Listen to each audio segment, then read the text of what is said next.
art teacher interview. Yay! We're excited. We're here today with artist, art teacher, and improv specialist, man of many trades and talents, Joseph Bennett. And Joseph, welcome to the studio. Well, let's get into a little bit more about you, Joseph. Can you tell me about your background as it relates to art and teaching? I create assemblages out of found objects, things that other people may throw away to thrift stores or alleyways or trash cans, and I take those objects and I'm charged with the responsibility of creating really compelling, beautiful pieces of art. When did you maybe decide, I'm going to start teaching this? I think it was when I looked in my wallet and I had about 40 pesos left. The true answer is that there were a lot of people who were interested in assemblage, and maybe they felt like they couldn't draw and they couldn't paint and they were intimidated by other art forms. And this is a really beautiful art form because there's really no mistakes to be made. There's just an array of found objects, and people bring their objects to the classes as well, to the workshops, and they may say like, oh, I've had this broken teacup for years and I didn't want to get rid of it, and then it finds a perfect place in one of their sculptures or assemblages. I specialize in working with people who are maybe a little bit more intimidated and a little bit more fearful and maybe beginner artists, Right. because Jessica, I had so much training in therapy and psychiatry and counseling that I can really just appreciate and empathize with people. Absolutely, I agree with you. That is something that I see with every class that comes through my art classes.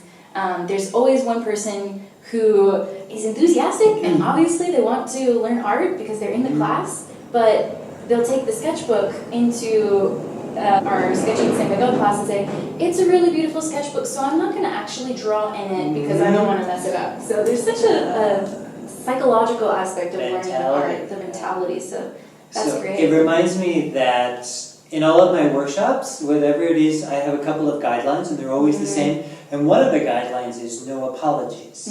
Because sometimes we show up to classes or to events and we apologize for ourselves in so many different ways. Like, I don't know what I'm doing, this isn't any good, hers is better than mine, or, oh, I'm not going to use the sketchbook because I might make mistakes. So I just encourage people, like, no apologies. Like, just show up exactly where you are and allow the process to happen without all of that mental chatter that happens. Well, you have quite a reputation around town as a multi-passionate, hyper-creative person. You got the improv troupe, you have an interior design business, your artwork, art classes. You are obviously a person who's capable of not only coming up with the ideas, which is where many people kind of get stuck, but also creating them. And I was wondering if you had any insights for idea people on how to make it happen, how to take those ideas and make them physical in the world. Great question. So the first thing, we'll back up a little bit, and the mental chatter that goes inside most of our heads about, I can't do this, or it's too much work, or nobody's going to show up. Just take that and set that aside for a little while and maybe let that simmer down or dissipate or completely disappear. And then there's a tool that I learned about that they used to teach salesmen in the 1950s, and that was called the Power Hour. So instead of, you may have had this experience where you try to get something accomplished for 10 hours a day, and at the end of the day you only have half of it accomplished, because as multi-passionate people, we can tend to get distracted, and then the phone rings, and then there's email, and then there's a Facebook message, and then, oh, we have to go get tortillas or whatever it is. So if we focus really for 1 hour on what our goal is for that day, whether it's sending out a newsletter or planning a class or building our email list or whatever that is, to focus on that 1 power hour, you will be amazed at how much you can get done without distractions. And that's really the key, is not allowing yourself to get distracted. What would a student expect if they signed up and showed up at the studio door? It's all very different because I teach a lot of different classes, but for the fine art classes, like an assemblage class, it's generally 4 to 5 hours. Wow. So it's from 11 to 3, so 4 hours. And they would they can anticipate bringing their own lunch, because I don't like people to have to leave and go eat someplace. I want to keep the energy here in the room, and also bring a lot of their own materials, because as I said, that broken teacup that somebody really has loved all their lifetime, they don't know what to do with, so bring some of their own found object materials. They can expect instruction from me. The number one thing that I teach is safety, because a lot of the people that come here aren't used to working with drills and hot glue guns and screwdrivers and nails and splinters. So I really talk about safety a lot, because you may know this, when you're working in a multimedia environment, there's a lot of materials that are covering your workplace. So you need to be mindful of, are there rusty nails there, or are there Sharpie knives, or those kind of things. So that's what they can expect, is some instruction and a whole lot of openness to not be so focused on the product. Like, you have to have something really wonderful by 4 o'clock, to really just enjoy the process. And I ask for people to do a lot of pausing, so to take a look at the piece and then step back and look at it, maybe turn it upside down or turn it around. And then at the end, we always do a little bit of show and tell. Great. So that people can go up and have an experience of what it's like to talk about their art, to talk about their process. What were they thinking about when they were creating this piece? Do they have a title for it? Because I believe it's important to have a title for pieces. And then invite questions and comments. So even for a brand new artist, they have an experience of what it's like to show their work to somebody else, to talk about it, and then get some feedback right there that very first day. That is so important. That just about wraps it up. Any final words of advice to art students out in San Miguel? Go into your studio and make stuff.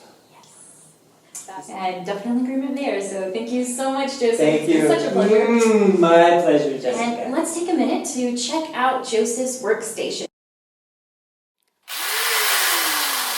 So that drill is probably as old as you are, Jessica. Oh my goodness. I love that drill, and every time I use it, I'm like, please keep working, because with the materials that I use, I like old patina character. So to go to like Home Depot and buy a brand new drill, it's just not going to be the same. Well, I'm kind of jealous, because I normally just work with oil paints and pencils, and this is a lot more fun. So Well, you're going to come to a workshop soon. I sure hope so. Soon. And what fun just to get to collect beautiful things and interesting objects. I imagine the Tuesday market must be a big place for you to get items. Tuesday market, plus people bring me things, they drop things off at the door and say, can you use this? Or when I go to thrift stores, because there's not a whole lot of thrift stores here in San Miguel de Allende. So when I go to the States, I always bring an extra box or an extra suitcase just to get materials, which is kind of hard to get through security when you have like things like this. They're like, why do you have this? Or things like that. Right. And like I said, I generally have a cleaner work area, but I've been working on 2 pieces this week. So I just bring a lot of materials out and see what works. And it's a lot of trial and error. Well, this just looks like too much fun. You can say things like, oh, doesn't this look really great? But then you have to figure out, how are you going to attach those 2 things? Because you might be shipping it to Poughkeepsie, New York, and you want to make sure that it gets there in one piece. You want to make sure that it outlives you. So when people come for their workshops, I talk a lot about how are you going to attach this. And I don't want to just be doing big old globs of glue and sticking things in. I really like tension to create objects, so that things fit inside of each other in a really nice way, so that they're just there at tension. And then nails and screws and drilling, and then glues would be last.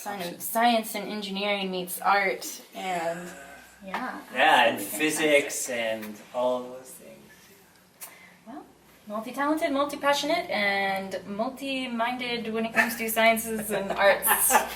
Made that word up, but it works. Great. Well, thank you for sharing your space with us, Joseph, and we look forward to seeing more of your artwork. Thanks.